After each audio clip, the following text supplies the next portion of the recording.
Muy buenas noches. Voy a comenzar hablando acerca de la gramática latina, de lo clásico hasta lo vulgar.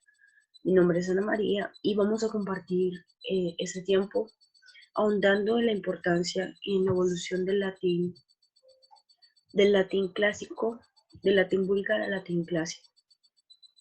Bueno, tradicionalmente el estudio del latín vulgar asume al menos dos perspectivas. Primero, como registro especial del diasistema del latín, esto sería equivalente a un estudio del latín vulgar en sí mismo. Por otro lado, como un referente en función de la evolución hacia las lenguas romance. Sin embargo, el latín vulgar transforma la lengua latina y afecta la morfología de las palabras, su prosodia, su fonética, su semántica, su sintaxis, ritmo, velocidad, pragmática, gramática en general. El latín vulgar no fue únicamente un latín que, que fue de paso, recibió préstamos de otras lenguas. Afectó no solamente la morfología, sino también las expresiones de habla popular, y eso se ve reflejado en las canciones, en las leyendas y demás. Bueno, comencemos por ahondar en el concepto de a qué hace referencia cuando se habla de clásico. Clásico es un cultismo que proviene del clásicos, voz que se expresa la idea de excelencia. Evolucionó otras lenguas, por ejemplo, clásico en portugués, clásico en italiano, classique en francés, classic en inglés y classisch en alemán. Los filólogos alejandrinos imprimieron el concepto de la noción de alto nivel cualitativo al crear el canon alejandrino. Los autores que integraban el canon se leían en las clases escolares, que constituían prototipos por ser imitados, lo cual ineludiblemente ofreció la connotación de autoridad y excelencia. El término clásico, al hablar en latín, se dividía en dos relevantes. El primero era classis primae homines, hombres de primera clase, que es una connotación económica, social existente entre los romanos. Cuando se hablaba del classis primae homines, que era un hombre de primera clase, hacía referencia al contexto sociocultural y económico. Y el classic scriptores hacía referencia a los escritores clásicos, que eran aquellos que en sus obras literarias ahondaban y eran de primera clase, por eso producen autoridad. La diferencia es que la autoridad del primero se da por su condición socioeconómica y el segundo se da por su condición cultural.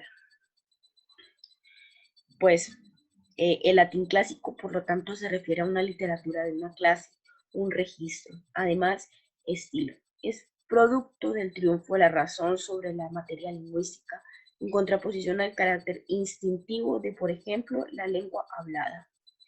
No obstante, en el siglo XVIII, la antigüedad greco-romana fue catalogada en bloque como el punto culminante de un periodo histórico con su movimiento artístico par excelencia. Quirós, 2004. Por lo que en general toda la literatura del periodo es considerada clásica independientemente de su proximidad o no a los más rigurosos criterios gramaticales y estilísticos. En la antigüedad greco-romana, el punto culminante de un periodo histórico impulsó a la excelencia y al clasismo en cuanto al habla. ¿Qué es el latín vulgar? Por mucho tiempo, el latín ha sido ignorado. El enfoque en la gramática autónoma o formal no propiciaba su estudio, ya que gramática tenía una existencia enteramente independiente de sus usos comunicativos.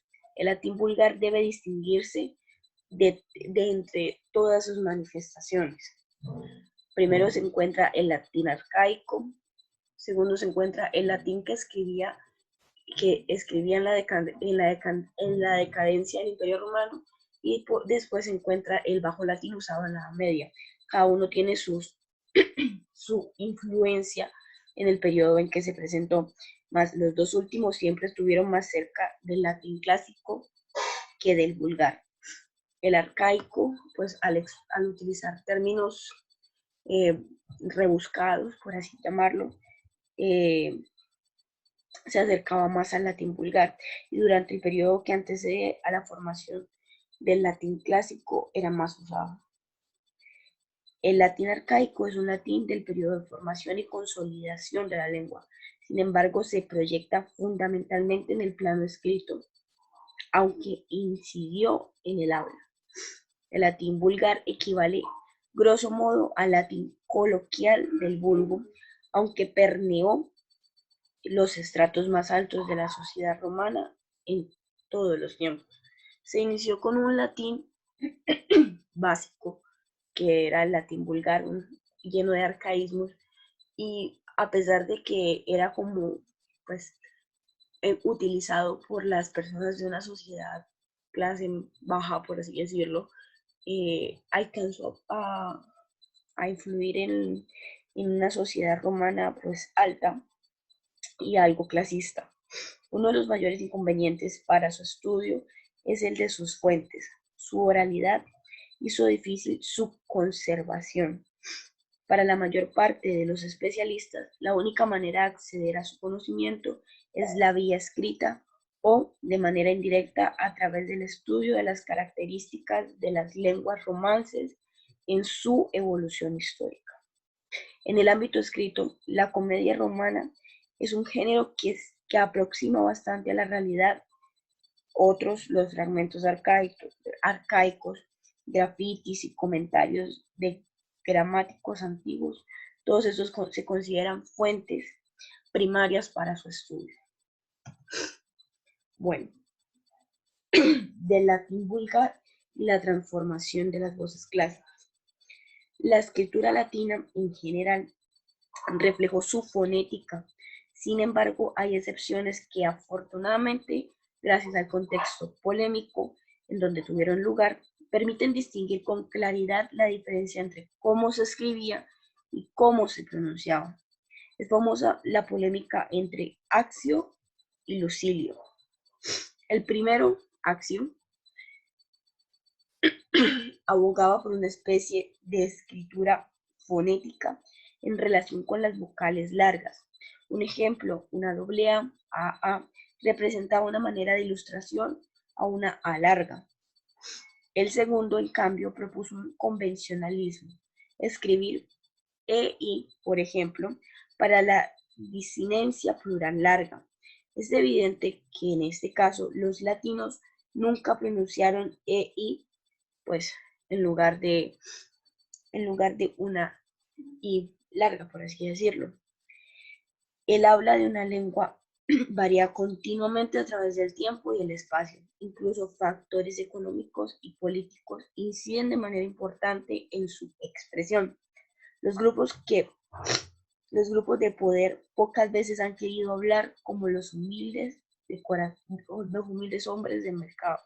El latín no fue la excepción. Bueno, Herrero en 1971 expresa que la lengua latina culta y el latín vulgar no siguieron líneas de desarrollo distintas a partir de la Edad Media, aunque tuvieron constantes momentos y puntos de contacto. En general, puede afirmarse que siempre fueron registros de habla distintos. La ausencia de un centro de poder político y lingüístico fuerte durante la Edad Media aceleró los procesos de transformación. Ni siquiera la propia Iglesia trató de unificar la pronunciación del latín para no oscurecer la inteligencia de los textos litúrgicos con una pronunciación diferente de la vulgar. Incluso en el Concilio de Tours se prescribió el clero que explicasen al pueblo los libros sagrados in rusticam romanum linguam, en el romano, pues en la lengua romana propia, rústica, una lengua adaptada vulgarmente al pueblo para que se entendiera, aunque la iglesia prefería que su transformación se viera reflejado en las personas de clase alta, prefirió explicarlo de manera vulgar para que el pueblo lo entendiera. El latín vulgar no solamente afectó la fonética de las palabras, sino su ortografía, rasgo, rasgo que ha permitido en la actualidad aproximarnos de una manera a su realidad. En latín, en el latín medieval, la E y la I se pronunciaron de igual modo, al igual que la O y la U, y se pronunciaba I. Los diptongos AE y OE sonaban E, mientras que el AU se confundía con una O. Pues, todo este proceso de transformación fue dándose con el tiempo y pues examinando las figuras que se encontraban pues originalmente en el latín.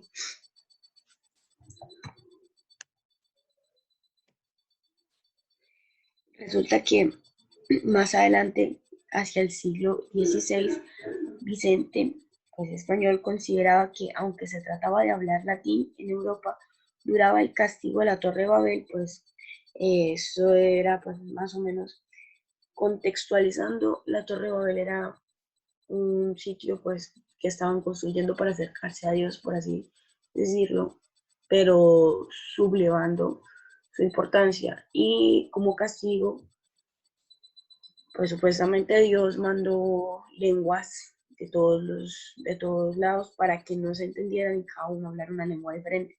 Por eso es que supuestamente se crearon o surgieron bíblicamente hablando las lenguas. Escaligero llegó a escribir en una de sus cartas que el latín de un docto humanista inglés le resultaba tan incomprensible como el turco. En su De Recta Latinis Sermonis, Charles Estienne reprocha los numerosos errores del latín de su época, entre otros. Gloria pro gloria, greratia pro gratia, irmene pro creme, hilalus pro gallus, magenus pro magnus, linus pro linus, quia pro quota. Herrero en 1971 nos recalca un reproche a cómo se mostraba el latín. La expresión perifrásica del latín vulgar sustituyó el carácter sintético de la gramática latina. Por ejemplo, en el genitivo plural sintético, servorum era para el vulgo de servos. En el comparativo cinético, grandorium correspondió a la perífrasis magis grandis. La terminación pasiva amabotum fue expresada erant amari y el futuro cantabo se transformó en cantare haber. Esas transformaciones iban cambiando pues de acuerdo a esa clase social. Bueno, también se puede reflejar un paso del latín vulgar y el surgimiento de la gramática latina. El alfabeto pues propiamente no fue inventado por los romanos, fue un legado de los etruscos, aunque se basó en el alfabeto calcídico de Cumas, muy próximo al alfabeto griego occidental. Esto comportó un esfuerzo continuo y permanente para adaptar la forma oral de la lengua a la escrita, de la lengua oral a la escrita. Esta última en muchos casos parecía insuficiente. Fueron reiterados los esfuerzos de los pensadores romanos por encontrar una grafía adecuada que reflejara la pronunciación adecuada. De esta lucha es testigo silencioso la evolución y el surgimiento de las propuestas del alfabeto. Esto comprueba un principio elemental. Aunque la representación gráfica fue de gran utilidad para los habitantes de Lacio, siempre fueron conscientes de las limitaciones e imperfecciones del sistema gráfico. Para ellos se les facilitaba más el habla. El alfabeto latino coexistió con los alfabetos de otros grupos étnicos, así el osco, el volsco, y el umbro y el etrusco, entre otros. En este último se sabe de la existencia de las letras mudas como la B, la D, la S y la O. Aunque parecen registradas no se emplearon en las inscripciones halladas.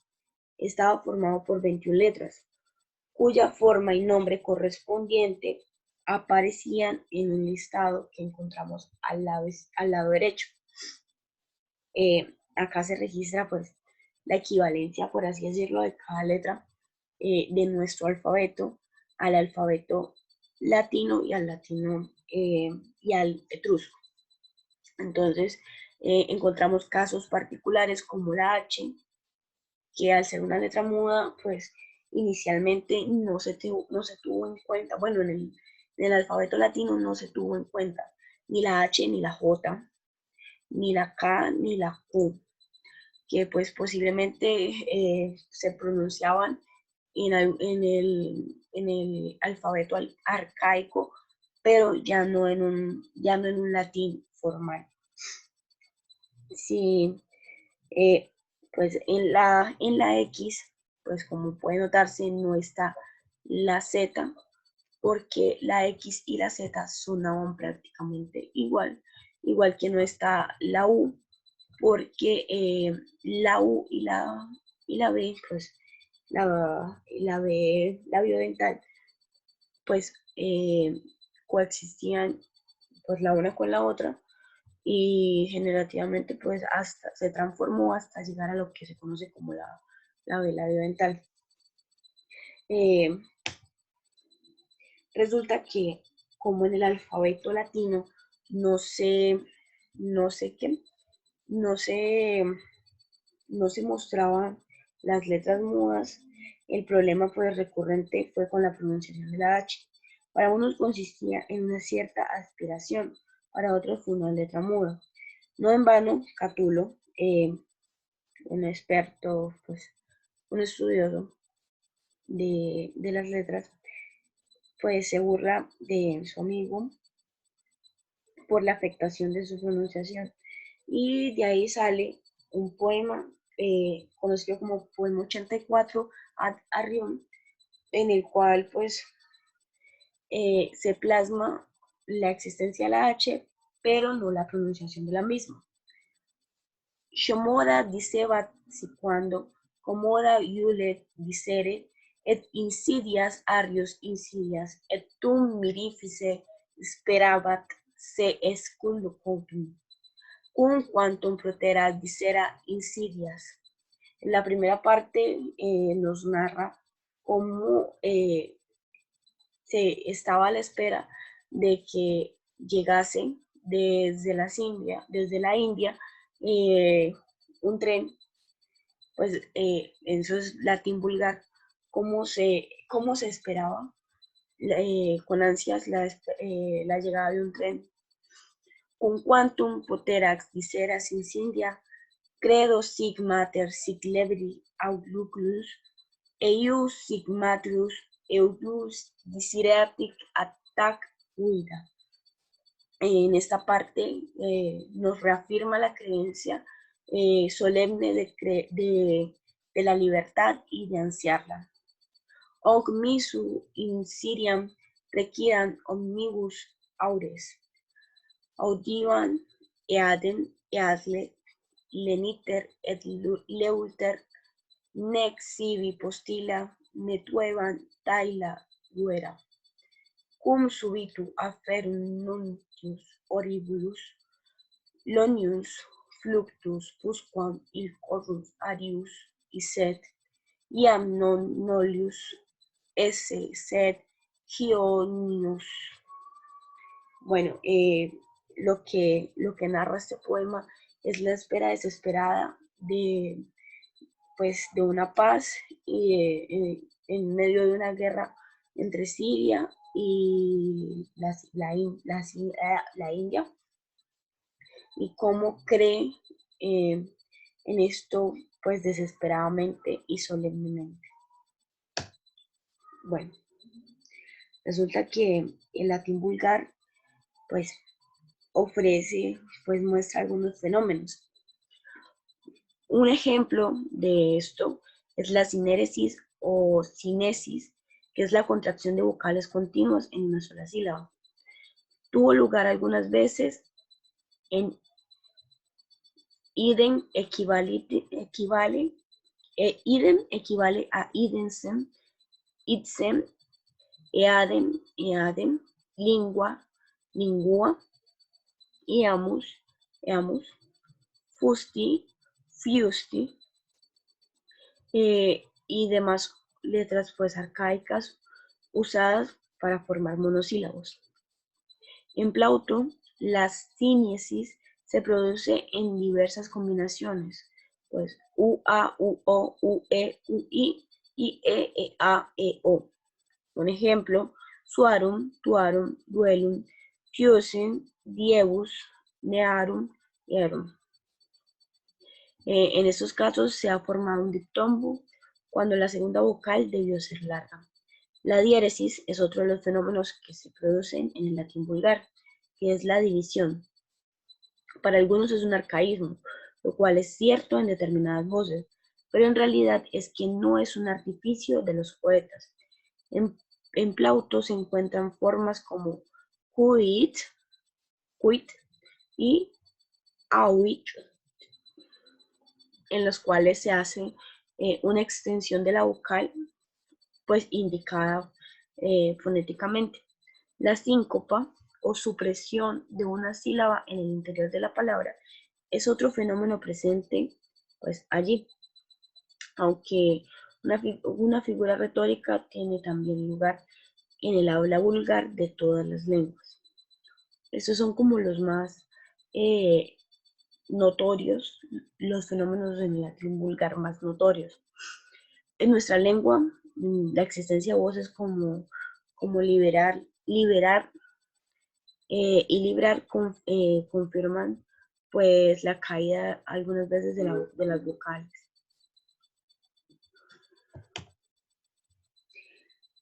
Resulta que el latín tiene una estrecha relación con pues, el español de forma pues, evolutiva. Es la raíz de muchas de nuestras palabras, pues de las palabras usadas. En el latín se pueden ubicar las palabras átonas, proclíticas y enclíticas. Las palabras proclíticas se apoyan en la siguiente pronunciación y las preposiciones y algunas conjunciones. Las enclíticas no tienen acento y para su pronunciación y escritura se apoyan en la palabra anterior. Un ejemplo, en español sería el niño y la niña, y en latín sería puer, puellaque, porque al final se apoya para evitar pues lo que nosotros llamamos conectores. Otro ejemplo sería el niño o la niña. Puer, pues llave.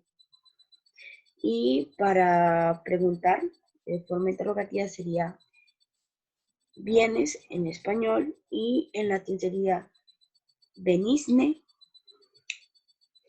Una palabra con un enclítico pierde su acento original y se llama y se hace llana o aguda si no se encuentra en un enclítico.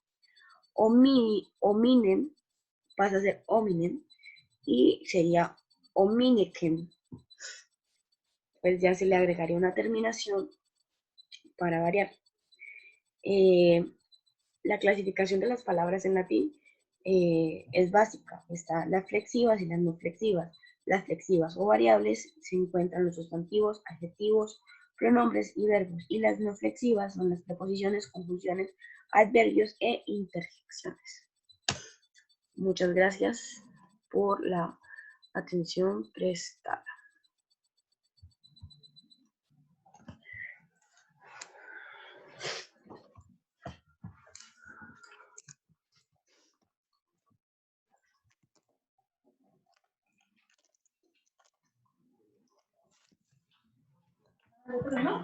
Volví. Por favor, no se puede escribir dentro de...